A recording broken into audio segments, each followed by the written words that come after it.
അമ്മേ പരിശുദ്ധ അമ്മേ പരിശുദ്ധ ദൈവമാതാവേ, കൃപാസനത്തിലൂടെ ഞങ്ങളുടെ ദേശത്തിനും അമ്മ മധ്യസ്ഥം തേടി തന്ന എല്ലാ അനുഗ്രഹങ്ങൾക്കും കൃപകൾക്കും ഞങ്ങളിപ്പോൾ ഹൃദയം നിറഞ്ഞ നന്ദി പറയുന്നു. അമ്മേ പരിശുദ്ധമ്മേ ദൈവമാതാവേ, 2004 ഡിസംബർ 7 ഉച്ചകഴിഞ്ഞ് 2:30 കൃപാസനത്തിൽ സംഭവിച്ച അമ്മയുടെ പ്രത്യക്ഷപ്പെടലിനെ കുറിച്ച് തിരുസഭയ്ക്ക് സമർപ്പിച്ചിരിക്കുന്ന പഠനരേഖകളുടെ മേൽ സഭാത്മകമായ പഠനം ആരംഭിക്കുവാൻ ഞങ്ങൾ പ്രാർത്ഥിക്കുന്നു. അമ്മേ പരിശുദ്ധമേ, ഭൂസ്വർലോകങ്ങളുടെ രാജ്ഞിയായ അങ്ങേയ്ക്ക് ഭൗമ സംരക്ഷണത്തിനായി പ്രപഞ്ചപ്രകൃതിയെ തന്നെ തിരുസഭ പ്രതിഷ്ഠിക്കുവാൻ ഈ പ്രത്യക്ഷീകരണം വഴി ഇടയാക്കണമേ. പരിശുദ്ധമേ, ജപമാല മാതാവേ, സകല കൃപാസനം പ്രാർത്ഥനയോടും ചേർത്ത് ഞങ്ങളിപ്പോൾ പ്രാർത്ഥിക്കുന്ന ഈ കുടുംബത്തിന്റെ പ്രത്യേക നിയോഗം മക്കളെ,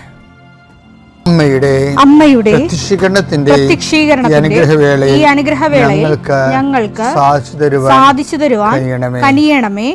ആമേൻ. വിശ്വാസ പ്രമാണം. സർവശക്തനായ പിതാവും ആകാശത്തിന്റെയും ഭൂമിയുടെയും സൃഷ്ടാവുമായ ദൈവത്തിൽ ഞാൻ വിശ്വസിക്കുന്നു. അവിടുത്തെ ഏകപുത്രനും ഞങ്ങളുടെ കർത്താവുമായ ഈശോ മിശിഹായിലും ഞാൻ വിശ്വസിക്കുന്നു. ഈ പുത്രൻ പരിശുദ്ധാത്മാവിനാൽ ഗർഭസ്ഥനായി കന്യകാമറിയത്തിൽ നിന്ന് പിറന്ന് പൊന്തിയോസ് പീലാത്തോസിന്റെ കാലത്ത് പീഡകൾ സഹിച്ച് കുരിശിൽ തറയ്ക്കപ്പെട്ട് മരിച്ച് അടക്കപ്പെട്ട് പാതാളങ്ങളിൽ ഇറങ്ങി മരിച്ചവരുടെ ഇടയിൽ നിന്ന് 3-ാം നാൾ ഉയർത്ത് സ്വർഗത്തിലേക്ക് എഴുന്നള്ളി സർവശക്തിയുള്ള പിതാവായ ദൈവത്തിന്റെ വലതുഭാഗത്തിരിക്കുന്നു. അവിടെ നിന്ന് ജീവിക്കുന്നവരെയും മരിച്ചവരെയും വിധിക്കുവാൻ വരുമെന്നും ഞാൻ വിശ്വസിക്കുന്നു. പരിശുദ്ധാത്മാവിലും ഞാൻ വിശ്വസിക്കുന്നു. വിശുദ്ധ കത്തോലിക്കാ സഭയിലും പുണ്യവാന്മാരുടെ ഐക്യത്തിലും പാപങ്ങളുടെ മോചനത്തിലും ശരീരത്തിന്റെ ഉയർപ്പിലും നിത്യമായ ജീവിതത്തിലും ഞാൻ വിശ്വസിക്കുന്നു. ആമേൻ.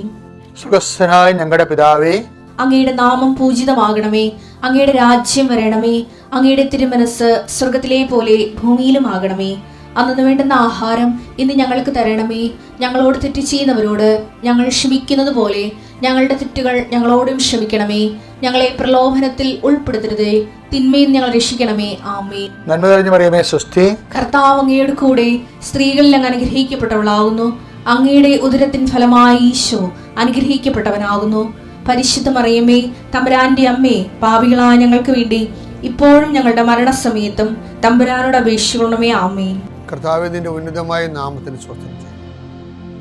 കർത്താവിന്റെ വിശുദ്ധ പൗരോഹിത്യത്തെ മഹത്വപ്പെടുത്തണം. കർത്താവ് സഭയിലുള്ള സാന്നിധ്യം പ്രകടമാക്കണം.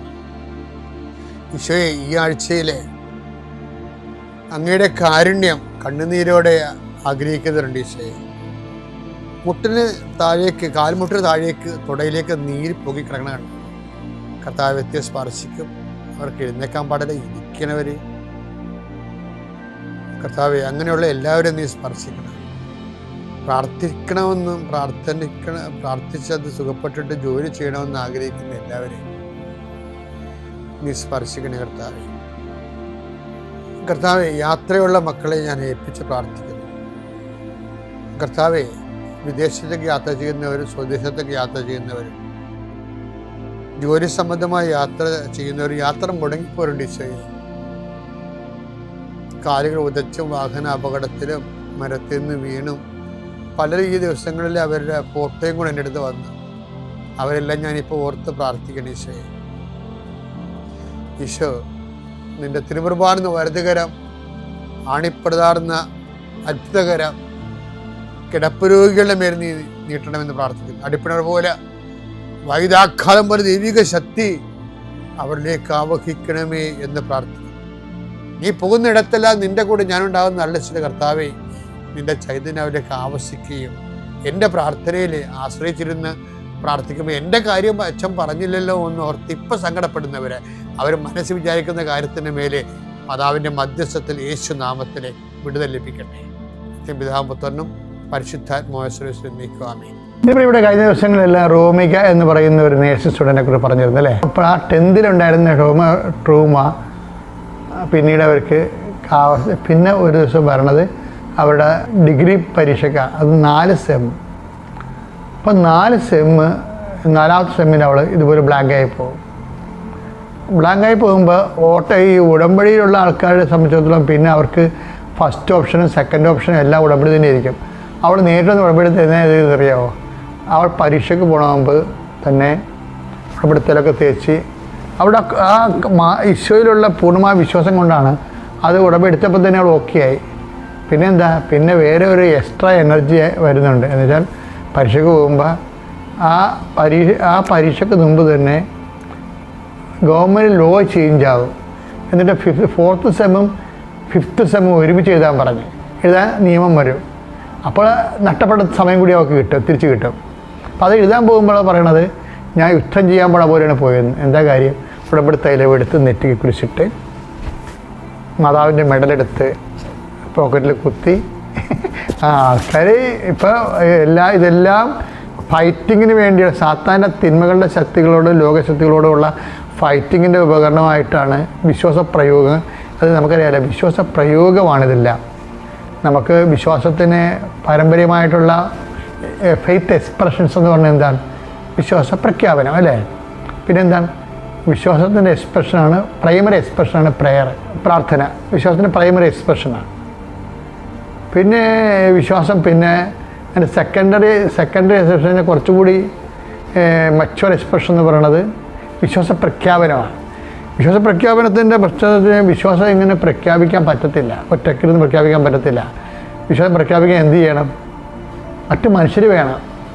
നമ്മളിപ്പോൾ പരീക്ഷ പ്രവർത്തനം കൊണ്ടുള്ള വിജയവത മറ്റു മനുഷ്യരുടെ മുമ്പിലാണ് നമ്മൾ കർത്താവിനെ ഏറ്റു പറയുന്നത്. അപ്പോൾ എന്ത് പറയും? ഞാനും ഏറ്റു പറയുമെന്നാണ് എൻ്റെ അർത്ഥം. വായിച്ചത് മത്തായി 10:32. മത്തായി 10:30 ഉടമ്പടിയിൽ ഏറ്റവും വലിയ വാക്കുകൾ ഒന്നാണ് മത്തായി 32. മനുഷ്യരുടെ മുമ്പിൽ എന്നെ ഏറ്റു പറയുന്നവനെ എൻ്റെ സ്വർഗസ്ഥനായ പിതാവിന്റെ മുമ്പിൽ ഞാനും ഏറ്റു പറയും. ഇതിന് പ്രഖ്യാപനം എന്ന് പറയുന്നത് വിശ്വാസത്തിൻ്റെ പ്രൈമറി എക്സ്പ്രഷൻ പ്രെയറാണ്. സെക്കൻഡറി എക്സ്പ്രഷൻ കുറച്ചുകൂടി മറ്റു എക്സ്പ്രഷൻ എന്ന് പറഞ്ഞാൽ കുറച്ചുകൂടി അപ്ഗ്രേഡ് ആയിട്ടുള്ള എക്സ്പ്രഷൻ എന്താ? അത് പ്രഖ്യാപനമാണ്. ഈ പ്രെയറിൻ്റെയും പ്രഖ്യാപനത്തിൻ്റെ ഇടയ്ക്ക് ഏറ്റവും കൂടി മാർക്ക് വരണത് പ്രഖ്യാപനത്തിലാണ്. കാര്യം അത് മനുഷ്യൻ സമൂഹത്തിലുള്ള ഏറ്റുപറച്ചിലാണ്. വിശ്വാസം എന്തിനാണെന്ന് ചോദിച്ചു കഴിഞ്ഞാൽ ഏറ്റുപറയാനാണ്. എവിടെയാണ്? മനുഷ്യരുടെ മുമ്പിലായിരിക്കണം. ഇതിന് ഇടയ്ക്ക് ഒരു വിഷയമുണ്ട്, വിശ്വാസ പ്രയോഗം. പ്രാർത്ഥന, പ്രയോഗം, പ്രഖ്യാപനം. വിശ്വാസ പ്രയോഗം എന്ന് പറഞ്ഞാൽ എന്താ? വിശ്വപ്രയോഗം എന്ന് പറഞ്ഞാൽ യേശു കർത്താവാണെന്ന് അതിലും കൊണ്ട് ഏറ്റുപറയണത്. ദൈവത്തിന് മരിച്ചു നിയപ്പിക്കുന്ന ഹൃദയത്തിൽ വിശ്വസിക്കുമ്പോൾ രക്ഷ പ്രാപിക്കുക. ഈ ക്രിസ്തുവിനെ നമ്മൾ എംപവർ ചെയ്യുന്ന പ്രോസസ്സിലാണ് വിശ്വാസ പ്രയോഗം വരണത്. എന്താണ്? റോമ 10:9 പറയത്തില്ല, യേശു കർത്താവാണെന്ന് അതിലും കൊണ്ട് ഏറ്റുപറയുകയും ദൈവം മരിച്ചു ഉയർപ്പിച്ചത് ഹൃദയത്തിൽ വിശ്വസിക്കുകയും ചെയ്യുമ്പോൾ രക്ഷ പ്രാപിക്കും. രക്ഷ എന്ന് പറഞ്ഞാണ് ക്രിസ്തു. അപ്പം രക്ഷ ഏറ്റുപറയുമ്പോൾ ഈ ഏറ്റുപറച്ചിൽ തന്നെ പ്രഖ്യാപനം എന്ന് പറയുന്നത് വളരെ ഓപ്പണായിട്ടുള്ള ഏറ്റുപറച്ചിലും പ്രയോഗത്തിൽ അത് സ്വകാര്യമായിട്ടുള്ള ഏറ്റുപറച്ചിലാണ്. നമ്മൾ വിശ്വാസപ്രമാണം ചെല്ലുകയാണ് അവിടെ ചെയ്യണത്. വിശ്വാസം പ്രഖ്യാപിക്കുന്നതിന് പകരം നമ്മൾ വിശ്വാസപ്രമാണം ചെല്ലും, സ്വകാര്യമായ ഏറ്റുപറച്ചിലാണ്. വിശ്വാസപ്രമാണം ചെല്ലിയിട്ടാണ് നമ്മൾ ഈ നേർച്ച വസ്തുക്കൾ ഉപയോഗിക്കുന്നത്. ഇപ്പോൾ ചില ആൾക്കാർ പറയും കുഴിച്ചിട്ടെന്ന് പറയും. അച്ഛൻ്റെ അങ്ങനെ ചില ഇതിലേക്ക് വായിക്കണില്ലേ, അച്ഛൻ്റെ നിങ്ങളങ്ങനെ ചെയ്ത് അത് എന്താ സംഭവിച്ചത്? കൃപാസനത്തിന് വേറെ കുറേ ഉപദ്രവങ്ങൾ ഇപ്പോൾ ആൾക്കാർ ചെയ്യുന്നുണ്ട്. ഒന്നെന്ന് പറയണത് ഈ AI-യിൽ ഇന്നത്തെ ദിവസം നിങ്ങൾക്ക് അനുഗ്രഹമാകട്ടെ, അങ്ങനൊന്നും ഞാൻ പറഞ്ഞിട്ടില്ല. അത് AI-യിൽ എൻ്റെ ഫോട്ടോ എടുത്തിട്ടിട്ട് അവരുടെ വായി തോന്നുന്നത് ഞാൻ പറഞ്ഞ പോലെ ആക്കിയെടുക്കുന്നതാണ്. അപ്പോൾ ആൾക്കാർ ജോസഫ് ഇത്രയും ചീപ്പാണ്. ഞാൻ ചീപ്പായിട്ടല്ല, ഈ വയ്യാവലിയും കൊണ്ടിരിക്കുന്ന ആൾക്കാർ ചീപ്പാണ്. അങ്ങനെ ചെയ്യരുത് നിങ്ങളൊരിക്കലും. കാര്യം അച്ഛനിൽ നിന്ന് ദൈവവചനമാണ് ആൾക്കാർ കേൾക്കണത്, അല്ലാതെ ഇങ്ങനെ ആൾക്കാരെ സൂചിപ്പിക്കാൻ പറ്റുന്ന രീതിയിൽ ഒരു പോസിറ്റീവായിട്ടുള്ള ആശംസകളല്ല ഞാൻ പറയണത്. ഞാൻ പറയണത് അവൻ പറയണ പോലെ ചെയ്യാൻ വേണ്ടി പറഞ്ഞിരിക്കുന്ന ഉടമ്പടിയുടെ ഭാഗമായിട്ട് how to live the word of God, അതാണ് പറയണത്. അതാണ് ഇതിൻ്റെ പിന്നീട് പറയണത്. അല്ല ഓരോരുത്തന്മാർ അവർക്ക് വ്യൂസ് കിട്ടാൻ വേണ്ടി ഓരോരോ ഉടായ്പകൾ പറഞ്ഞുകൊണ്ടിരിക്കും. അത് നിങ്ങളത് ചെയ്യരുത്, ഡിസ്കസ് ചെയ്യരുത്. പിന്നെ നിങ്ങളത് മനസ്സിലാക്കണം, കാണുന്നവർ മനസ്സിലാക്കണം. അതൊന്നും നെക്കി നോക്കരുത്. ജോസഫ് അങ്ങനെ പറയത്തില്ല, നിങ്ങൾക്കറിയാം. വൃത്തിപരമായിട്ട് എന്നെ അറിയാവുന്ന ആൾക്കാരാണ് ഇന്ന് ലോകത്തിലുള്ള ഈ നമ്മുടെ കൃപാസനത്തിൻ്റെ റീഡേഴ്സിൽ എല്ലാവരും അങ്ങനെ തന്നെയാണ്. അവർക്കറിയാം അച്ഛൻ എന്ത് പറയും എന്ത് പറയത്തില്ല, നിങ്ങൾക്കറിയാം. ഇപ്പം ഞാനിങ്ങനെ വായി തോന്നുന്ന ആശംസ എന്ന് പറഞ്ഞ ആളല്ല. എനിക്കെൻ്റെ ജോലിയല്ല അത്. എൻ്റെ ജോലി എന്ന് പറയുന്നത് ദൈവമായിട്ട് ജനങ്ങളെ അവരുടെ ആപത്ത് കാലമായാലും അനുഗ്രഹകാലമായാലും അവരെ കർത്താവുമായിട്ട് ഐക്യപ്പെടുത്തുക. അതിന് കർത്താവുമായിട്ട് അവർ ജീവിക്കുക. അതിന് വേണ്ടി ഞാൻ ചെയ്യാൻ പറ്റുന്നതൊക്കെ ചെയ്യുക, അതിന് പറ്റുന്ന ഉപദേശങ്ങൾ നൽകുക. അതാണ് ഞാൻ ചെയ്യണ ജോലി. എൻ്റെ ജോലി അതാണ്. അപ്പോൾ പിശാച് വേണമെങ്കിൽ എൻ്റെ ജോലി ഇങ്ങനെ ഈ രീതിയിൽ ചീപ്പാക്കി കളയേ. പിശാചി പ്രവർത്തനമായിട്ടാണ് ഞാൻ കാണുന്നത്. നിങ്ങളത് എൻകറേജ് ചെയ്യരുത്. അപ്പോൾ അച്ഛൻ പറഞ്ഞ എന്താ വിഷയം എന്ന് പറഞ്ഞത്, ഇപ്പോൾ നമ്മൾ വിശ്വാസം സ്വകാര്യമായിട്ടൊക്കെ പ്രഖ്യാപിക്കാം, വിശ്വാസപ്രമാണം. പക്ഷെ തെറ്റായ ചെല്ലണം. സ്വകാര്യമായിട്ട് പ്രഖ്യാപിക്കാൻ എന്ത് പറ്റും? ഞങ്ങൾ ഡെലിവറൻസ് ബ്ലെസ്സിങ് നടത്തി തന്നിരിക്കുന്ന നേർച്ച വസ്തുക്കളിലെ ഇൻകൾക്കേറ്റ് ആയിട്ടുള്ള കർത്താവിൻ്റെ ശക്തി ആ ഒരു മേഖലകളിലേക്ക് നമുക്ക് റിലീസ് ചെയ്യാൻ പറ്റും. രക്ഷ പ്രാപിക്കുമെന്നല്ല ഈശോ പറഞ്ഞത്. കർത്താവ് 10:9 റോമ എന്ന് പറഞ്ഞത്, യേശു കർത്താവാണെന്ന് അത്രയും കൊണ്ട് ഏറ്റു പറഞ്ഞാൽ, ദൈവന് മരിച്ചെന്ന് ഉയർപ്പിച്ചെന്ന് ഹൃദയത്തിൽ വിശ്വസിച്ചാൽ രക്ഷ പ്രാപിക്കും, ക്രിസ്തുവിനെ പ്രാപിക്കും. അപ്പം ക്രിസ്തുവിനെ പ്രാപിക്കണം, അതിൽ ഉള്ള ദൈവശക്തി നമ്മൾ തിരിച്ച് പ്രാപിക്കണത് വിശ്വപ്രമാണം ചൊല്ലിയിട്ടതാണ്. അതാണ് വിശ്വാസ പ്രയോഗം എന്ന് പറയുന്നത്. അതുകൊണ്ടാണ് ഇപ്പോൾ ഇവർ റോമികയെ പോലുള്ളവർ എന്താ ചെയ്യണത്? അവർ വിശ്വാസ പ്രയോഗമാണ്. അവർ ഉടമ്പടിക്ക് ആശ്രയമെടുത്ത് നെഞ്ചത്ത് കുത്തി, ഉടമ്പടി തൈലമെടുത്ത് വിശ്വാസപ്രമാണം ചൊല്ലി നെറ്റിക്ക് ചാർത്തി അവർ മാതാവിൻ്റെ കൂടെയാണ് പോണത് പരീക്ഷ എഴുതാൻ. ട്രൂമായൊക്കെ പോയ സ്ഥലം അറിയത്തില്ല. അപ്പം അങ്ങനെ ലോകത്തെ ജയിക്കാൻ വേണ്ടിയാണ് നമ്മൾ വിശ്വാസ പ്രയോഗം നടത്തണത്. അതിൻ്റെ ഒരു മാർഗം ലോകത്തെ ജയിച്ചവരായി കാണപ്പെടാൻ കർത്താവ് അനുഗ്രഹിക്കട്ടെ. എൻ്റെ പേര് ജോസഫ്. ഞാൻ ഗുരുവായൂരിനടുത്ത് അഞ്ഞൂര് ഇടവകയിൽ നിന്ന് വരുന്നു. ഇതെൻ്റെ ഭാര്യ ഡീന ജോസഫ്. ഇതെൻ്റെ മൂന്നാമത്തെ മകൾ നിമ ജോസഫ്. എനിക്ക് 4 മക്കളാണ്, 3 പെൺമക്കളും 1 മകനും. ഞാൻ ആദ്യമായി ഈ വർഷം മാർച്ച് 1-ാം തീയതിയാണ് കൃപാസനത്തിൽ വരാനിടയായത്. ഞാൻ കൃപാസനത്തെക്കുറിച്ച് കേട്ടിട്ടുണ്ടെങ്കിലും കുറച്ച് ദൂരമായതിനാലും കൂടുതൽ പത്രമൊന്നും അങ്ങനെ കിട്ടിയിരുന്നില്ല ആ ഭാഗത്ത്. അതിനാൽ അധികം അറിയില്ലായിരുന്നു. എന്നെ കൃപാസനത്തിലേക്ക് നയിച്ചത് ഒരു ഹൈന്ദവ സ്ത്രീയാണ്. ഡ്രസ്സൊക്കെ തയ്ക്കുന്ന ഒരു ഹൈന്ദവ സ്ത്രീ എന്നോട് പറഞ്ഞു, ജോസഫ് ഏട്ടൻ കൃപാസനത്തിൽ പോയിട്ടുണ്ടോ എന്ന് ചോദിച്ചു. അപ്പോൾ ഞാൻ പറഞ്ഞു ഇല്ല, അവിടെ പോകണം, എനിക്ക് വളരെ അനുഭവങ്ങളുണ്ടായി. അതിന് ഗുരുവായൂർ ദേവസ്വത്തിൽ ജോലിയൊക്കെ കിട്ടി. മാതാവിൻ്റെ അടുത്ത് പ്രാർത്ഥിച്ചപ്പോൾ അങ്ങനെ അവർ ഹൈന്ദവ സ്ത്രീ ആയതുകൊണ്ട് മറ്റുള്ള ഹിന്ദുക്കളൊക്കെ അവരോട് പറയാറുണ്ട്, നീ എന്തിനാ അതൊക്കെ പത്രമൊക്കെ വിതരണം ചെയ്യണമെന്ന്. അപ്പോൾ അവർ പറയില്ല, ഇത് അമ്മ മാതാവ് എനിക്ക് ഒരുപാട് നന്മകൾ ചെയ്തിട്ടുള്ള അമ്മയാണ്, അതുകൊണ്ട് ഞാൻ ചെയ്യും, വീണ്ടും ചെയ്യും എന്നൊക്കെ പറഞ്ഞ് ആളെന്നെ പ്രോത്സാഹിപ്പിച്ചതിൻ്റെ പേരിലാണ് ഞാൻ ഇങ്ങോട്ട് വന്നത്. വന്ന അന്ന് തന്നെ എനിക്കുണ്ടായ അനുഭവം എന്ന് വെച്ചാൽ, എൻ്റെ 2ാമത്തെ മോളും 3ാമത്തെ മകളും കനഡയിലോട്ട് പോയിരുന്നു പഠിക്കാൻ. മൂത്ത മോള് കല്യാണം കഴിച്ച ഹസ്ബൻഡുമായിട്ട് അവിടെയാണ് ഉള്ളത്, കനഡയിൽ. അപ്പോൾ ഇവർ 1 വർഷത്തെ കോഴ്സിന് പോയെങ്കിലും നല്ല ജോലിയൊന്നും കിട്ടിയില്ല.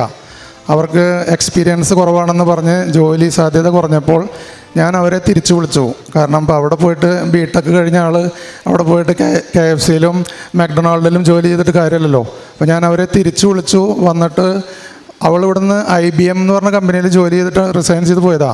തിരിച്ചു വന്നപ്പോൾ ജോലിയൊന്നും ഇല്ലാതെ കുട്ടി 2 മാസത്തോളം കഷ്ടപ്പെട്ടു. പലയിടത്തേക്കും മെയിൽ ചെയ്തു, ഒരു രക്ഷയില്ല, ജോലിയില്ല. അങ്ങനൊരു അവസ്ഥ വന്ന സമയത്താണ് ഞങ്ങളിവിടെ വന്നത്. അമ്മ മാതാവിൻ്റെ ഒരു കോടാനുകോടി അനുഗ്രഹങ്ങൾ എന്ന് പറഞ്ഞ പോലെ തന്നെ ഞങ്ങൾ അന്ന് ഇവിടുന്ന് വന്നിട്ട് അങ്കമാലി എത്തിയിട്ടില്ല. അതിന് മുന്നേ എൻ്റെ മോൾക്ക് ഇൻ്റർവ്യൂ വന്നു. 2 ദിവസത്തിനകം ഇൻ്റർവ്യൂ ഉണ്ടാവും, റെഡി ആവണമെന്ന് പറഞ്ഞു. ആ ഇൻ്റർവ്യൂവിൽ മോൾ പാസ്സായി. അവൾക്ക് TCSൽ നല്ല ജോലി കിട്ടി. ദൈവത്തിന് നന്ദി, തിരുക്കുമാരനും മാതാവിനും കോടാനുകോടി നന്ദി. അതുപോലെ തന്നെ എനിക്ക് ഈ കൈ ഇങ്ങനെ പൊക്കാൻ പറ്റിയിരുന്നില്ല, ഷോൾഡറിൽ ഭയങ്കര പെയിനായിരുന്നു. അങ്ങനെ ഞാൻ ഉടമ്പടി തൈലം പുരട്ടി ഒരു ദിവസം ബഹുമാനപ്പെട്ട ജോസഫ് അച്ഛൻ്റെ ധ്യാനം നടക്കുമ്പോൾ ഉച്ചി മുതൽ ഉള്ളങ്കാല് വരെയുള്ള നിങ്ങൾക്ക് എവിടെയൊക്കെ വേദന ഉണ്ട് അവിടെയൊക്കെ നിങ്ങൾ തൈലം പുരട്ടി പ്രാർത്ഥിക്കാൻ പറഞ്ഞു. അപ്പോൾ ഞാൻ ഈ തൈലം പുരട്ടി മാതാവിനോട് പ്രത്യേകം പ്രാർത്ഥിച്ചതിൻ്റെ ഫലമായി എനിക്ക് കൈ ഇപ്പോൾ പൊക്കാന്ന് മാത്രമല്ല, ഞാൻ എന്തും ചെയ്തുകൊണ്ട് എനിക്ക് ഒരു വേദനയില്ല, ഒന്നുമില്ല. മറ്റേത് എനിക്കിങ്ങനെ കൈ പൊക്കാൻ കഴിയുമായിരുന്നില്ല. അങ്ങനെ ഒരു അനുഭവം. പിന്നെ വന്ന അന്ന് തന്നെ എൻ്റെ വൈഫിൻ്റെ ചെരുപ്പ് ഇവിടെ ഊരിയിട്ടെങ്കിലും കൂടിയിട്ട് അതിൽ അവൾക്ക് ഭയങ്കര വിശ്വാസമായി. ഒരു 16 ചാല് ഞങ്ങൾ അങ്ങോട്ടും ഇങ്ങോട്ടും നടന്നു, ഈ ചെരുപ്പ് നോക്കി കണ്ടില്ല. അങ്ങനെ മാതാവിൻ്റെ ഫോട്ടോത്തിൻ്റെ അവിടെ വന്നിട്ട് അവൾ പ്രാർത്ഥിച്ചു, ദൈവമേ വണ്ടി കിടക്കുന്നത് പുറത്താണ്, ഇനിയിപ്പോൾ ഈ ചെളിയിൽ കൂടെ നടന്നു പോകണമല്ലോ, എൻ്റെ ചെരുപ്പ് കാണാമല്ലോ അമ്മേ എന്ന് പറഞ്ഞ് പ്രാർത്ഥിച്ച് തിരിഞ്ഞപ്പോണ്ട് ചെരുപ്പ് മുന്നിൽ കിടക്കണം. ഞങ്ങളൊരു 16 തവണ എൻ്റെ മുന്നിൽ കൂടെ അങ്ങോട്ടും ഇങ്ങോട്ടും പോയതാ, ചെരുപ്പ് കണ്ടില്ല. പ്രാർത്ഥിച്ചു കഴിഞ്ഞപ്പോൾ ചെരുപ്പ് അവിടെ കിടക്കുക, ആരും കൊണ്ടുവന്നിട്ട പോലെ. അപ്പോൾ ഞങ്ങൾക്ക് ഭയങ്കര വിശ്വാസമായി.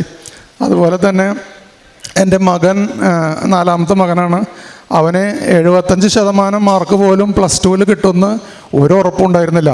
അവനാൾ കുറച്ച് കളി, ബാസ്ക്കറ്റ് കളി, സ്കൂളിലെ വലിയ ടീം മെമ്പറൊക്കെയാണ്.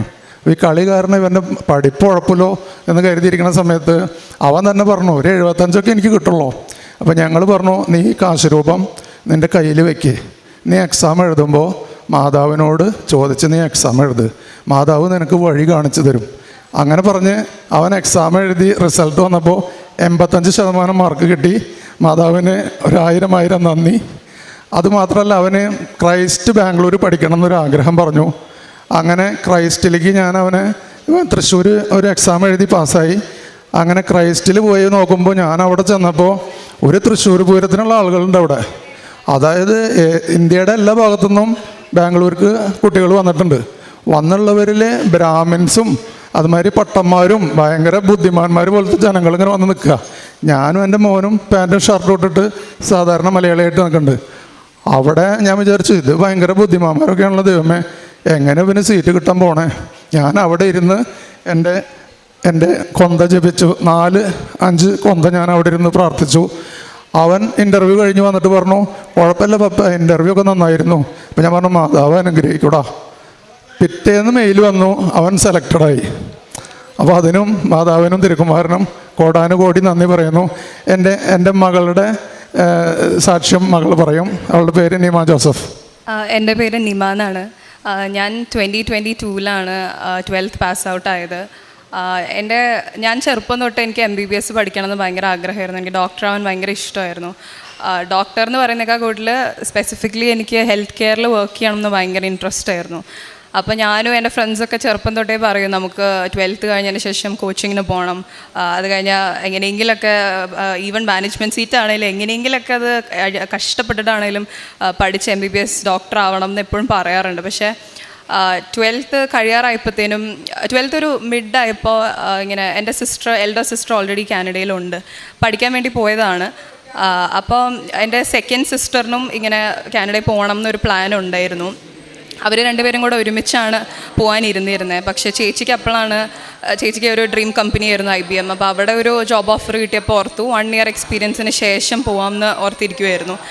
അങ്ങനെ എൻ്റെ 12th കഴിഞ്ഞപ്പോൾ ഞാനും രണ്ടാമത്തെ ചേച്ചിയും കൂടെ ഒരുമിച്ച് പോകാമെന്ന് അങ്ങനെ ഒരു സംസാരം വീട്ടിലിങ്ങനെ ജസ്റ്റ് പറഞ്ഞു, നീ പോയി നോക്കുന്നോന്ന്. ഞാൻ എന്തോ ഒരു പൊട്ടബുദ്ധി എന്ന് പറഞ്ഞാൽ മതി, എൻ്റെ അത്രയും കാലത്തെ ആഗ്രഹമൊക്കെ ഞാൻ വിട്ടിട്ട് ചേച്ചിമാരുടെ കൂടെ ഒരുമിച്ച് നിൽക്കാമല്ലോ എന്നൊക്കെ ഓർത്ത് ആ ഒരു എക്സൈറ്റ്മെൻറ്റിൽ ഞാനതിന് യെസ് കയറി പറഞ്ഞു. ഞാൻ കാനഡയിൽ പോകാമെന്ന് ഡിസൈഡ് ചെയ്തു. ഡിസിഷൻ എടുത്താൽ മാത്രം പോരാ, അതിന് ഒത്തിരി പ്രോസസ്സിംഗ് ഉണ്ട്. അപ്പോൾ ഞാൻ സ്റ്റുഡൻ്റായിട്ടാണ് പോകാൻ പ്ലാൻ ചെയ്തത്. അങ്ങനെ ഒരു അണ്ടർ ഗ്രാജുവേറ്റ് പ്രോഗ്രാമൊക്കെ ചൂസ് ചെയ്തു. അപ്പോൾ ഞാൻ 11th 12th ഒക്കെ സയൻസ് സ്ട്രീം പഠിച്ച ഒരാളാണ്. പക്ഷേ ഞാൻ അവിടെ പോകാൻ തീരുമാനിച്ചപ്പോൾ ഞാൻ ബാച്ചിലർ ഡിഗ്രീസ് എല്ലാം നോക്കുമ്പോൾ എല്ലാം 4 years ആണ്. കാനഡയിലെല്ലാം 4 year ഡിഗ്രീസാണ്, അൺലൈക്ക് നാട്ടിലെ 3 years ആണ്. അപ്പം ഞാൻ ഓർത്തു 4 years അവിടെ ഒരു യൂണിവേഴ്സിറ്റിയിൽ പഠിക്കാമെന്ന് പറയുന്നത് ഒരു ഹെഫ്റ്റി എമൗണ്ട് ഓഫ് മണി അതിനുവേണ്ടി സ്പെൻഡ് ചെയ്യണം. അപ്പോൾ അത് വേണ്ടല്ലോ എന്ന് ഓർത്ത് യൂഷ്വലി ഒരു 80% കുട്ടികളും കാനഡയിൽ പോകുമ്പോൾ ചൂസ് ചെയ്യുന്ന പോലെ ഒരു undergraduate diploma, Canadian diploma പഠിക്കാമെന്ന് ഓർത്ത്. അപ്പോൾ ഞാൻ അത് ആലോചിച്ചപ്പം സയൻസിലൊന്നും അങ്ങനെ പ്രത്യേകിച്ച് ഒരു ഡിപ്ലോമ കോഴ്സൊന്നും എനിക്ക് കണ്ടുപിടിക്കാൻ പറ്റിയില്ല. അപ്പം ഞാൻ എൻ്റെ സിസ്റ്റേഴ്സിനായിട്ട് ഡിസ്കസ് ചെയ്തപ്പോൾ അവർ പറഞ്ഞു, ഇനിയിപ്പോൾ നീ അത്യാവശ്യം നന്നായി പഠിക്കുന്നതാണ്, അത്യാവശ്യം കമ്മ്യൂണിക്കേഷൻ സ്കിൽസ് ഉള്ള ആളാണ്, അപ്പം നീ ഒരു കാര്യം ചെയ്യുക, ബിസിനസ്സിൽ എന്തെങ്കിലും പഠിക്കുക എന്ന് പറഞ്ഞു. ഞാൻ ഓക്കെ പറഞ്ഞു. എനിക്ക് ഭയങ്കര കോൺഫിഡൻസ് ആയിരുന്നു എൻ്റെ കഴിവിൽ. ഓക്കെ, ഞാൻ എന്തെടുത്താലും എനിക്ക് പഠിക്കാൻ പറ്റും. എനിക്കങ്ങനെ ഇന്നേ വരെ ഞാനങ്ങനെ ഒരു മോശം കുട്ടി, പഠിക്കില്ല, അയ്യോ പ്രത്യേകിച്ചൊരു കഴിവില്ല, അങ്ങനെ ആരും എന്നെക്കുറിച്ച് പറയാറുമില്ല. എനിക്കും അങ്ങനെ തോന്നാറില്ല. എനിക്ക് എൻ്റെ കഴിവിൽ ഭയങ്കര കോൺഫിഡൻസ് ആയിരുന്നു ഇത്രയും വർഷം. അപ്പം ഞാൻ ഓക്കെ എന്നാൽ ഇൻ്റർനാഷണൽ ബിസിനസ് എടുത്തേക്കാം എന്നോർത്ത് അതെടുത്തു. പിന്നെ അങ്ങോട്ട് ഫുൾ പ്രാർത്ഥനയാണ്. IELTS എഴുതുന്നു, IELTS ഫസ്റ്റ് ട്രയൽ തന്നെ പാസ്സാവുന്നു. അപ്പോൾ കോൺഫിഡൻസ് കൂടി. 7 സ്കോർ വെച്ച് എല്ലാത്തിലും ഈച്ച് മൊഡ്യൂളിലും കിട്ടി. അപ്പോൾ എനിക്ക് ഭയങ്കര കോൺഫിഡൻസ് ആയി. IELTS കിട്ടിയ സ്ഥിതിക്ക് ഇനി ബാക്കിയെല്ലാം ഭയങ്കര ഈസി ആയിട്ട് ക്രാക്ക് ചെയ്യാൻ പറ്റും. അങ്ങനെ കോളേജസ് അപ്ലൈ ചെയ്യുന്നു. ലക്കിലി എനിക്കും എൻ്റെ ചേച്ചിക്കും സെയിം കോളേജിലാണ്. ഞങ്ങൾ ഒത്തിരി കോളേജസ് അപ്ലൈ ചെയ്തെങ്കിലും 2 പേർക്കും സെയിം കോളേജിലാണ് കിട്ടിയത്. അപ്പം നമ്മളിതൊക്കെ ഭയങ്കര എന്തോ എൻ്റെ ഭാഗ്യം എന്ന് പറഞ്ഞിങ്ങനെ നടക്കുവാണ്. അങ്ങനെ കോളേജിൽ സീറ്റൊക്കെ കിട്ടി, നമ്മൾ വിസയ്ക്കൊക്കെ വെച്ചു. നമ്മളധികം ബുദ്ധിമുട്ടേണ്ടിയൊന്നും വന്നില്ല. ചേച്ചിക്കൊക്കെ വിത്തിൻ 1.5 months വിസ വന്നു. എനിക്കാണ് ഒരു ഇച്ചിരിയുടെ വൈകിയത്, 2-2.5 മാസം എടുത്തു. പക്ഷേ ആ സമയത്ത് കോവിഡ് ടൈം ആയതുകൊണ്ട് യൂഷ്വലി വിസ പ്രോസസ്സ് ചെയ്യാനുള്ള ടൈം എന്ന് പറയുന്നത് തന്നെ 3.5 months ആണ്. അപ്പോൾ taking that into consideration എനിക്ക് ആ ടൈം വലിയ അധികമായിട്ട് തോന്നിയില്ല. പക്ഷെ എന്നാലും കുറച്ച് ടെൻഷനൊക്കെ ഉണ്ടായിരുന്നു. അങ്ങനെ ഫൈനലി വിസ കിട്ടി. ഭയങ്കര എക്സൈറ്റഡ് ആയിരുന്നു. എല്ലാവർക്കും ഇവിടെ ഒരുപാട് പേര് എനിക്കറിയാം പുറത്തു പോകാൻ വേണ്ടി പ്രാർത്ഥിക്കാനും നിയോഗം വെച്ച് പ്രാർത്ഥിക്കാനൊക്കെ ആയിട്ട് ഒത്തിരി പേര് ഇവിടെ വരുന്നുണ്ട്, ഒരുപാട് അബ്രോഡ് കൺട്രീസിലേക്ക് പോകാനായിട്ട്. അപ്പോൾ അവരുടെയൊക്കെ ഉള്ളിലൊരു എക്സൈറ്റ്മെൻറ്റ് എന്താണെന്ന് നിങ്ങൾക്ക് ഊഹിച്ചാൽ മനസ്സിലാവും. അപ്പോൾ അതേ സെയിം എക്സൈറ്റ്മെൻറ്റിലാണ് ഞാനും ചേച്ചിയും പോകാൻ വേണ്ടി ഇരുന്നായിരുന്നത്. അങ്ങനെ ഫുൾ പ്ലാനിങ് ആയി, ഇങ്ങനെ ചെയ്യണം അങ്ങനെ ചെയ്യണം പാർട്ട് ടൈം ചെയ്യണം, അങ്ങനെ ആകെ പ്ലാനിങ് ആണ്. അങ്ങനെ ഞങ്ങൾ ഡിസംബർ ലാസ്റ്റ് വീക്കാണ്, ക്രിസ്മസിൻ്റെ തൊട്ട് മുന്നേ 22 ഡിസംബർ 2022 ഞങ്ങൾ അങ്ങോട്ട് പോകുന്നത്. അവിടെ എത്തിയപ്പോൾ like you all no, Canada ഭയങ്കര എക്സ്ട്രീംലി കോൾഡ് കൺട്രിയാണ്. സ്പെഷ്യലി ഞങ്ങൾ രണ്ടുപേരും നിന്നിരുന്നത് സഡ്ബറി എന്ന് പറയുന്ന ഒരു സിറ്റിയിലായിരുന്നു. അപ്പോൾ അവിടെ യൂഷ്വലി -45 -50 ഒക്കെ ഭയങ്കര കോമൺ ആയിട്ടുള്ള വെതറുള്ള സ്ഥലമാണ്. പക്ഷേ തണുപ്പൊന്നും അല്ല എന്നെ അവിടെ ഡിഫീറ്റ് ചെയ്തത്. തണുപ്പൊക്കെ പിന്നെ അഡ്ജസ്റ്റ് ചെയ്യാമെന്ന് ഓർത്താണ് ഇരുന്നുകൊണ്ടിരുന്നായിരുന്നത്. പക്ഷേ അവിടെ ചെന്നപ്പോൾ ഞാൻ നേരിട്ട എക്സ്പീരിയൻസസ് എന്ന് പറഞ്ഞാൽ എനിക്ക് തന്നെ എന്നോട് തന്നെ ഭയങ്കര പിറ്റിയായിട്ട് ഫീൽ ചെയ്യുന്ന എക്സ്പീരിയൻസസ് ആണ് എനിക്ക് അവിടെ ഉണ്ടായത് മൊത്തം. അത് ആൾക്കാരാണേലും, ഞാൻ വർക്ക് ചെയ്യാൻ പോയ സ്ഥലത്താണേലും, കോളേജ് ആണേലും, ഞാൻ എവിടെയൊക്കെ എൻ്റെ കാല് കുത്തിയിട്ടുണ്ടോ അവിടെയൊക്കെ എനിക്ക് പ്രശ്നങ്ങൾ മാത്രമേ ഉണ്ടായിട്ടുള്ളൂ. അപ്പോഴൊക്കെ ഞാൻ റെഗുലർലി പ്രാർത്ഥിക്കുന്ന ഒരാളാണോ എന്ന് ചോദിച്ചു കഴിഞ്ഞാൽ അല്ല. ഞാനങ്ങനെ ഒരുപാടൊന്നും പ്രാർത്ഥിക്കുന്നില്ല. ജസ്റ്റ് വർക്കിനോ അല്ലെങ്കിൽ കോളേജിലോട്ടോ പോകുന്നതിന് മുന്നേ അല്ലെങ്കിൽ ക്ലാസ് അറ്റൻഡ് ചെയ്യുന്നതിന് മുന്നേ കർത്താവെ അനുഗ്രഹിച്ചോളെ എന്ന് പറഞ്ഞ് അങ്ങനെ അങ്ങ് തുടങ്ങുമായിരുന്നു. പ്രത്യേകിച്ച് കഷ്ടപ്പെട്ടിരുന്ന് പ്രാർത്ഥിക്കുക, പ്രാർത്ഥന ഒരു കഷ്ടപ്പാടല്ല, എന്നാലും അതിനു വേണ്ടി സമയം കണ്ടുപിടിച്ച് പ്രാർത്ഥിക്കാനോ അങ്ങനെ ഒറ്റയ്ക്ക് ഇരുന്ന് കാര്യങ്ങൾ ദൈവമായിട്ട് ഡിസ്കസ് ചെയ്യാനോ അങ്ങനെ ഒന്നിനും സമയമൊന്നും ഞാൻ ചിലവാക്കില്ല. അങ്ങനെ ഇരിക്കുമ്പോൾ എനിക്ക് ഇനിഷ്യലി ഒരു 3 months എനിക്ക് ജോബ് ഉണ്ടായിരുന്നില്ല. അപ്പോൾ ഒരു അബ്രോഡ് കൺട്രിയിൽ നമുക്ക് പാർട്ട് ടൈം ഇല്ലാതെ ഒരു സ്റ്റുഡൻറ്റിന് ഭയങ്കര ബുദ്ധിമുട്ടാണ് മെയിൻറ്റെയിൻ ചെയ്യാനായിട്ട്.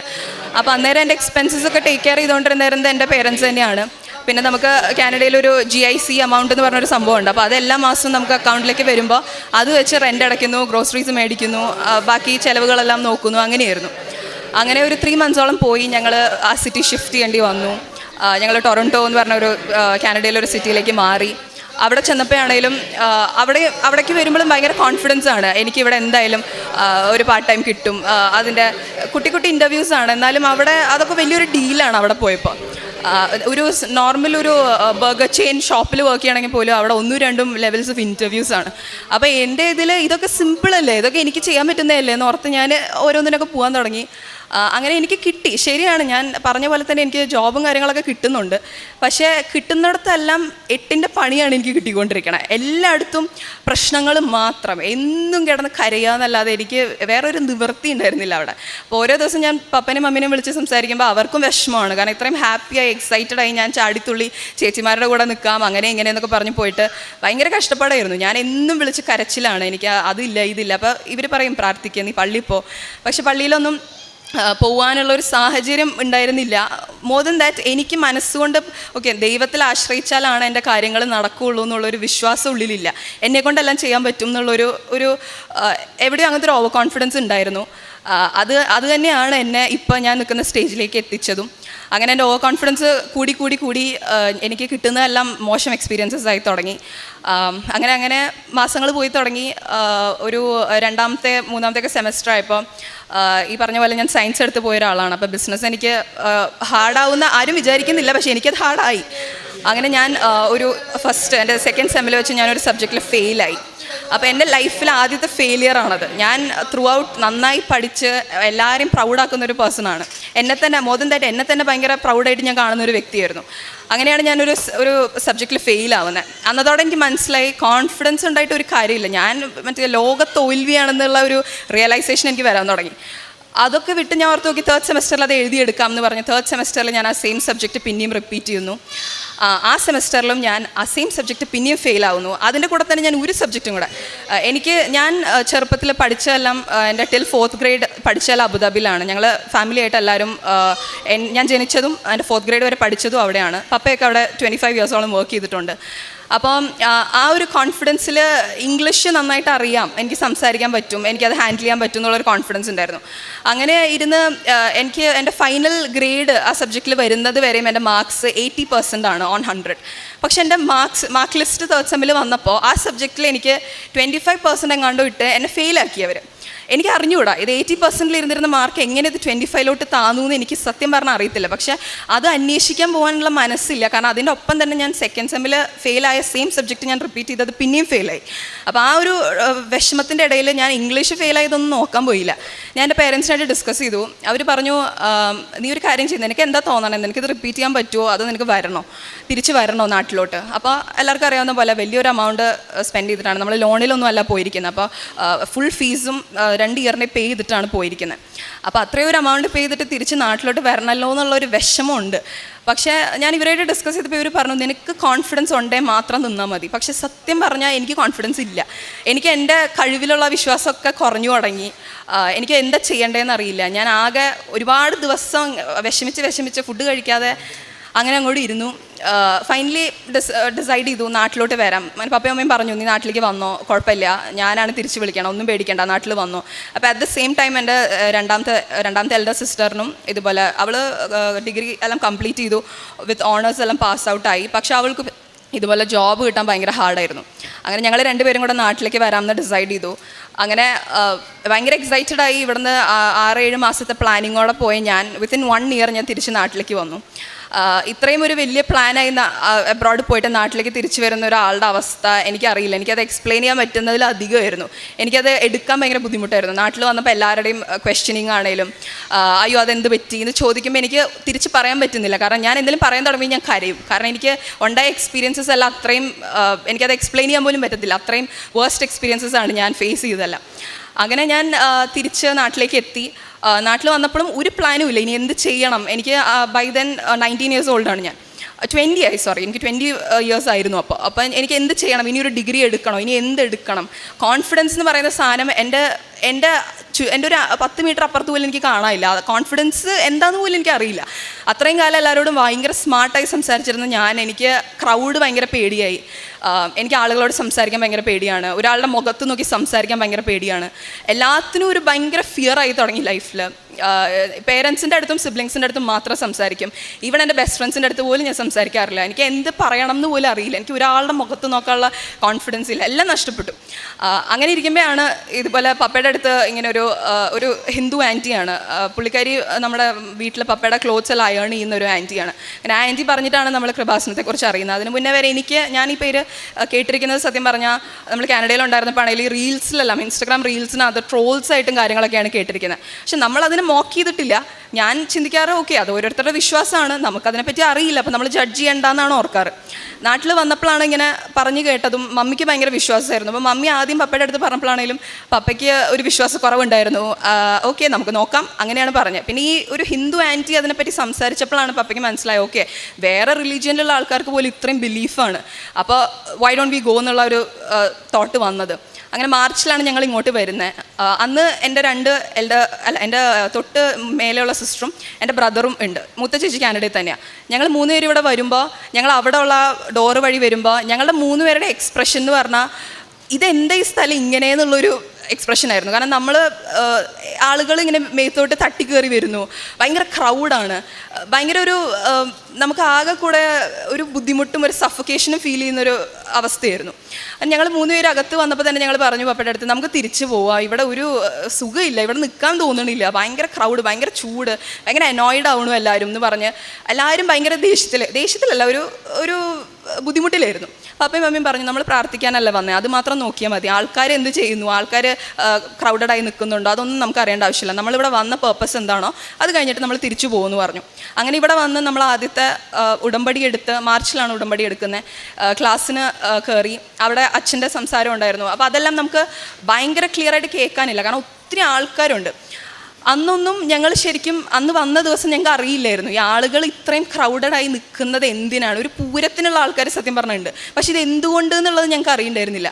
പിന്നെ നമ്മൾ സാക്ഷ്യങ്ങൾ കേട്ട് തുടങ്ങിയപ്പോഴും ഇതിനെക്കുറിച്ച് കൂടുതൽ അവെയർ ആയപ്പോഴാണ് ഞങ്ങൾക്ക് മനസ്സിലായത് ഇവിടുത്തെ മാതാവ് ഒരുപാട് അനുഗ്രഹങ്ങൾ, ഒരുപാട് മിറക്കിൾസ് ഒരുപാട് ആളുകൾക്ക് കൊടുക്കുന്നുണ്ടെന്നും അത് ഈ പറഞ്ഞ പോലെ നമ്മുടെ കഴിവ് കൊണ്ടല്ല. അച്ഛൻ എപ്പോഴും ഇവിടുത്തെ ജോസഫ് അച്ഛൻ എപ്പോഴും റിപ്പീറ്റ് ചെയ്ത് പോലെ നമ്മുടെ കഴിവുകൊണ്ടല്ല ദൈവത്തിൻ്റെ കൃപ കൊണ്ടാണ് ഇതെല്ലാം കിട്ടുന്നതെന്ന് പറയുമ്പോഴും തുടക്കത്തിൽ ഭയങ്കര വിശ്വാസക്കുറവായിരുന്നു.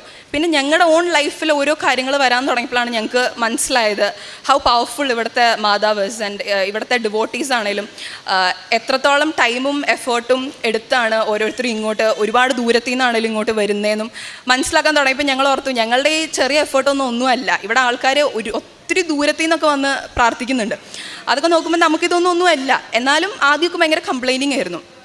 അങ്ങനെ ഫൈനലി ഞങ്ങൾ ഇവിടെ വന്ന് പ്രാർത്ഥിച്ച് ഇപ്പം പറഞ്ഞ പോലെ ഒരുപാട് അനുഗ്രഹങ്ങൾ ഓരോരുത്തർക്കായി കിട്ടാൻ തുടങ്ങി. എൻ്റെ അടുത്ത് ഞാൻ കാനഡയിൽ പോകുന്നതിൻ്റെ മുന്നേ ഇങ്ങനെ വീട്ടിലുള്ളവർ പറയുമായിരുന്നു, നീ BSc നഴ്സിംഗ് ഒന്ന് പഠിച്ചു നോക്ക്, അതൊരു നല്ല ഫീൽഡാണ്, ഒത്തിരി സ്കോപ്പുള്ള ഫീൽഡാണ്, നിനക്ക് പറ്റും, നീ അത്യാവശ്യം കൈൻഡാണ്, നിന്നെ കൊണ്ട് പറ്റും അത് എന്നൊക്കെ പറയാറുണ്ട്. അന്നൊക്കെ എനിക്ക് ഭയങ്കര പുച്ഛമായിരുന്നു. ഞാൻ പറയും നേഴ്സോ എന്നെ കൊണ്ട് പറ്റില്ല, ഞാൻ ഓൾറെഡി MBBS തീരുമാനിച്ച ആളാണ്, എനിക്ക് നേഴ്സൊന്നും ആവാൻ പറ്റില്ല എന്ന് ഞാൻ എപ്പോഴും പറയാറുണ്ട്. എൻ്റെ ഫ്രണ്ട്സിൻ്റെ അടുത്താണ് ഞാൻ പറയാറുണ്ട് നേഴ്സിംഗ് അത്ര പോരാ എന്ന് ഞാൻ എപ്പോഴും പറയും. അങ്ങനെ പറഞ്ഞിരുന്ന് മാർച്ചിൽ ഞങ്ങൾ ഉടമ്പടി എടുത്ത് കുറച്ച് ദിവസം കഴിഞ്ഞ് എൻ്റെ മൂത്ത ചേച്ചി ഭയങ്കര കൺസേൺഡ് ആയിരുന്നു എന്നെക്കുറിച്ച്. അവൾ എന്നെ ഭയങ്കരമായിട്ട് ടേക്ക് കെയർ ചെയ്യുന്ന ആൾ. അപ്പോൾ എപ്പോഴും എന്ത് ചെയ്യും ഇനി അടുത്തത് എന്നുള്ള ഒരു ടെൻഷൻ, എന്നെക്കാട്ടിലും കൂടുതൽ ടെൻഷൻ അവൾക്കാണ്. അങ്ങനെ അവൾ ഭയങ്കരമായിട്ട് അവൾ ഇവിടെ വന്നിട്ടില്ല കൃപാസനത്തിൽ, പക്ഷേ ഇവിടുത്തെ മാതാവിൻ്റെ മിറക്കിൾസ് ആണെങ്കിലും ഇവിടുത്തെ ജോസഫ് അച്ഛൻ്റെ സംസാരത്തിലാണെങ്കിലും ഭയങ്കര ബിലീഫുള്ള ആളാണ്. കൃപാസനത്തിന് ഞങ്ങളെക്കാട്ടിലൊക്കെ ഏറ്റവും കൂടുതൽ ബിലീഫുള്ള ആളാണ് ഞങ്ങളുടെ മൂത്ത ചേച്ചി. അങ്ങനെ ചേച്ചി പ്രാർത്ഥിക്കാൻ തുടങ്ങി എനിക്ക് വേണ്ടിയിട്ട്. അങ്ങനെ ഒരു ദിവസം പ്രാർത്ഥിച്ചുകൊണ്ടിരിക്കുമ്പോൾ അന്നൊന്നും എനിക്കറിയില്ല, മാർച്ച് 3 മാസം ഞാൻ നാട്ടിലെത്തിയിട്ടും എനിക്കറിയില്ല ഞാൻ എന്താ ചെയ്യാൻ പോണേന്ന്. അങ്ങനെ ചേച്ചി പ്രാർത്ഥിച്ചുകൊണ്ടിരിക്കുമ്പോൾ ഇങ്ങനെ ഇനിമ എന്ത് ചെയ്യും മാതാവ്, ഇനി എന്ത് ചെയ്യും എന്ന് ആലോചിച്ച് ഇങ്ങനെ കണ്ണടച്ച് പ്രാർത്ഥിച്ചുകൊണ്ടിരിക്കുമ്പോൾ അവൾക്കൊരു വിഷൻ പോലെ മനസ്സിലേക്ക് വന്നു, അവൾ നേഴ്സാവണം എന്ന് എന്തോ ഒരു വോയിസ് പറയുന്ന പോലെ. അങ്ങനെ ഫെമി എന്നാണ് പേര് അവളുടെ. അവൾ പോലും വിചാരിച്ചിട്ടില്ല BSc നഴ്സിംഗ് അതെന്നുള്ളൊരു സംഭവം ഞാൻ പഠിക്കുമെന്നോ ഞങ്ങളുടെ വീട്ടിൽ ആരെങ്കിലും ഒരു നേഴ്സാവുന്നൊന്നും അങ്ങനെ ഒരു ചിന്ത പോലുമില്ല. ആ ഒരു ഫീൽഡിലേക്ക് ആർക്കും അങ്ങനെ ഇൻട്രസ്റ്റ് ഉണ്ടായിരുന്നില്ല. പക്ഷെ അവൾ തന്നെ അന്ന് രാത്രി എൻ്റെ അടുത്ത് വിളിച്ചിട്ട് പറഞ്ഞു, ഇങ്ങനെ എനിക്ക് ഫീൽ ചെയ്തു, ഇങ്ങനെ എൻ്റെ അടുത്ത് ആരോ പറയുന്ന പോലെ തോന്നി, നീ അതൊന്ന് ട്രൈ ചെയ്യുമെന്ന് പറഞ്ഞു. അപ്പം ഞാൻ ഓർത്തു ഓക്കെ ദൈവം ആയിട്ട് പറഞ്ഞ് കൊടുത്തൊരു കാര്യമാണ്, ലെറ്റ്സ് സീ. ഞാനത് മനസ്സിൽ വെക്കുന്നുണ്ട്, ഞാൻ അതിനെപ്പറ്റി പ്രാർത്ഥിക്കുന്നുണ്ട്. കാരണം ഇനി മുതൽ ക്വിക്ക് ഡിസിഷൻസ് വേണ്ട, മാതാവിനോട് പ്രാർത്ഥിച്ച് മനസ്സുകൊണ്ട് അത്രയും ആ ഡിസിഷനോട് ഒത്തുപോവുകയാണെങ്കിൽ മാത്രം അത് എടുത്താൽ മതി എന്നുള്ളൊരു ഐഡിയയിലോട്ട് വന്നു. അങ്ങനെ ഇരിക്കുമ്പോൾ നെക്സ്റ്റ് ഡേ ആ ഒരു ടൈമിൽ തന്നെ അതിൻ്റെ തൊട്ടടുത്ത ദിവസം പപ്പയുടെ ഒരു കസിനാണ്, സിസ്റ്ററാണ്, സാബ്സ് എന്ന് പറയുന്ന ഒരു അഡോറേഷൻ ഫൗണ്ടേഷനിലുള്ള ഒരു സിസ്റ്ററാണ്. അങ്ങനെ പുള്ളിക്കാരി അൺഎക്സ്പെക്റ്റഡായി പപ്പനെ വിളിച്ചിട്ട് ഇങ്ങനെ പറഞ്ഞു, എന്താണ് ഇങ്ങനെ മൂന്നാമത്തെ മോളിപ്പോൾ എന്താ ചെയ്യണേ, അവൾ നാട്ടിലുണ്ടോ എന്നൊക്കെ ചോദിച്ചു. അപ്പോൾ പറഞ്ഞു നാട്ടിലുണ്ട്. പറഞ്ഞു എൻ്റെ മനസ്സിലിങ്ങനെ തോന്നിക്കുന്നു അവൾ നേഴ്സാവാൻ പഠിക്കണം, അതിങ്ങനെ മനസ്സിൽ കുറച്ച് ദിവസമായി ഇങ്ങനെ വരുന്നു, അപ്പോൾ അതെനിക്ക് പറയണം തോന്നി എന്ന് പറഞ്ഞു. അപ്പോൾ ഇതെനിക്ക് ഭയങ്കര കോയിൻസിഡൻ്റലായിട്ട് തോന്നി, കാരണം ഞാൻ പോലും ചിന്തിക്കാത്തൊരു കാര്യമാണ്, എനിക്ക് ഒട്ടും താല്പര്യമില്ലാത്തൊരു ഫീൽഡ്. പക്ഷെ അത് പറഞ്ഞതിൻ്റെ ശേഷം ഞാനും പേഴ്സണലി ഒരുപാട് പ്രാർത്ഥിക്കാൻ തുടങ്ങി. എനിക്ക് മനസ്സിൽ ഭയങ്കരമായിട്ട് കോൺഫിഡൻ്റ് ആയി ഞാനൊരു നേഴ്സ് ആവണം, ഓക്കെ അതാണ് മേ ബി എൻ്റെ തലയിൽ എഴുതി വെച്ചിരിക്കുന്നത്, ഞാനത് പഠിക്കണം എന്നുള്ളൊരു ആവേശം വരാൻ തുടങ്ങി. ആവേശമല്ല, ഒരു കോൺഫിഡൻസ്. അത് ദിസ് ടൈം ഇറ്റ്സ് ഡിഫറെൻറ്റ്. എൻ്റെ കഴിവുകൊണ്ടുള്ള കോൺഫിഡൻസ് ഞാൻ ഒരിക്കലും പറയില്ല. എനിക്ക് ദൈവമായിട്ട് തന്നൊരു ഐഡിയ അല്ലെങ്കിൽ ദൈവമായിട്ട് എനിക്ക് തന്നൊരു ഗോഡ്സ് പ്ലാനാണ്. അപ്പോൾ അതിനകത്ത് എനിക്ക് ആ ഗോഡ്സ് പ്ലാനിൽ ഞാൻ കോൺഫിഡൻ്റ് ആവാൻ തുടങ്ങി. പക്ഷേ എന്തെന്ന് ചെയ്യണം ഒന്നും അറിയില്ല. BSc നഴ്സിംഗ് പഠിക്കണം, നേഴ്സ് ആവണം, ഇത്രേ അറിയുള്ളൂ, ഒന്നും അറിയില്ല. അങ്ങനെ ഒരുപാട് ഇതിനെപ്പറ്റി റിസർച്ച് ചെയ്ത് ഫൈനലി എനിക്ക് മനസ്സിലായി എനിക്ക് നാട്ടിൽ പഠിക്കാൻ ഉള്ള മാർക്സ് ഇല്ല. നാട്ടിൽ സീറ്റ് കിട്ടണമെങ്കിൽ മാനേജ്മെൻറ്റ് സീറ്റ് കിട്ടണമെങ്കിൽ പോലും ഒരു 94 അബവ് ഒക്കെ പെർസെൻറ്റ് വേണം. എനിക്ക് 86% ഉള്ളൂ. 9.1 GPA വെച്ച് എനിക്ക് നാട്ടിൽ സീറ്റ് കിട്ടില്ല എന്ന് മനസ്സിലായി. അങ്ങനെ ഒരുപാട് പ്രാർത്ഥിച്ച് ഒരു 6 മാസത്തെ നീണ്ട വെയിറ്റിംഗ് ആയിരുന്നു.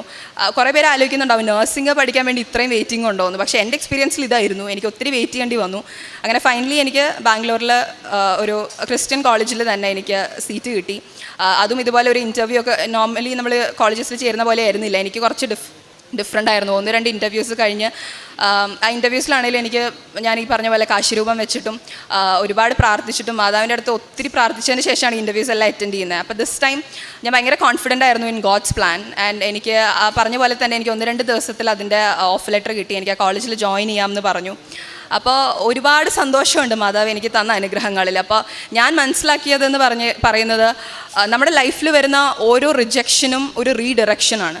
അപ്പോൾ അതിൽ കോൺഫിഡൻ്റ് ആവുക, നമ്മളൊരിക്കലും നമ്മുടെ കഴിവുകളിൽ ഒത്തിരി കോൺഫിഡൻ്റ് ആയി പോകുന്ന സിറ്റുവേഷൻസിലെല്ലാം ഒത്തിരി വിഷമിക്കാതെ നമ്മൾ ഗോഡ്സ് പ്ലാനിൽ കോൺഫിഡൻ്റ് ആവുക. ഇനിയിപ്പോൾ നമ്മളെ കൊണ്ട് ചെയ്യാൻ പറ്റിയില്ലെങ്കിലും ദൈവത്തിനെ കൊണ്ട് അത് ചെയ്യാൻ പറ്റും എന്നുള്ളൊരു കോൺഫിഡൻസ് ലൈഫിൽ വരാൻ തുടങ്ങി.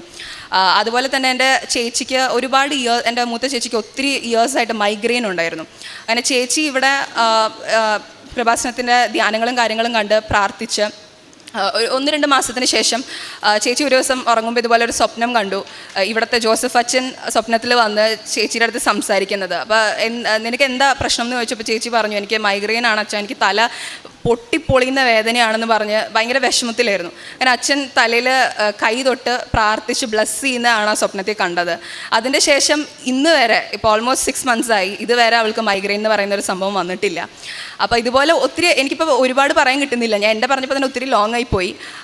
അപ്പോൾ ഒരുപാട് ഇതുപോലെ കുഞ്ഞു കുഞ്ഞു അനുഗ്രഹങ്ങളാണെങ്കിലും വലിയ വലിയ അനുഗ്രഹങ്ങളാണെങ്കിലും ഒത്തിരി കാര്യങ്ങൾ ഞങ്ങൾക്ക് തന്നിട്ടുണ്ട്. അപ്പോൾ എല്ലാ കാര്യങ്ങളിലും ഒരുപാട് താങ്ക് യു ഉണ്ട് ദൈവത്തിനാണേലും ഈ കൃപാസനം എന്ന് പറയുന്ന ഈ ഒരു ഹോൾ പ്ലേസിനോടും ഒത്തിരി താങ്ക്സ് ഉണ്ട്. അബവ് ഓൾ ഓഫ് ദിസ് മാതാവിനോട് ഒത്തിരി ഒത്തിരി ഒത്തിരി താങ്ക് യു പറയാനുണ്ട്. ഞങ്ങൾക്ക് ഓരോരുത്തർക്കും പേഴ്സണലി ഒരുപാട് ഗ്രാറ്റിറ്റ്യൂഡ് ഉണ്ട്. മാതാവ് ഞങ്ങൾക്ക് ഇന്ന് വരെ തന്ന ഓരോ ബ്ലെസ്സിങ്സിനും പലതും നമ്മൾ ചോദിച്ചിട്ടാണ്, പക്ഷേ അതിൽ കൂടുതലും നമ്മൾ ചോദിക്കാത്ത ബ്ലെസ്സിങ്സാണ് മാതാവ് നമുക്ക് തരുന്നത്. അപ്പോൾ all thanks to God. Bless you all.